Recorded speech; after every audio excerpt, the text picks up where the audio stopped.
Alright, we're continuing on with 7.4, the second derivative test. This is problem number 8. We have y equals x to the fourth minus 2x squared plus 4. Let's take the first derivative, set it equal to 0 to identify the critical values.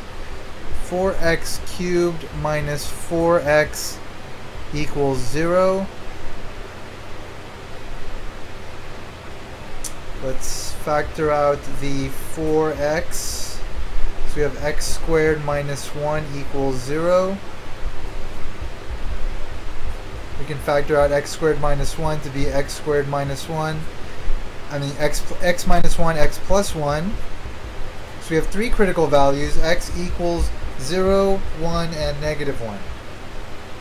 So let's evaluate these three values in our second derivative in order to identify the nature of these critical points. So the second derivative is 12x squared minus 4. So the second derivative evaluated at x equals 0 gives us 0 minus 4, which is negative 4, which is less than 0. So the function is concave down.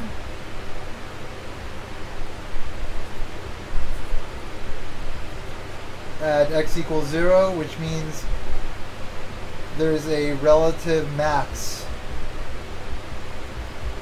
at x equals 0. Evaluating the second derivative at x equals 1, we get 12 minus 4, which is 8, which is greater than 0, so the function is concave up, which means we have a relative minimum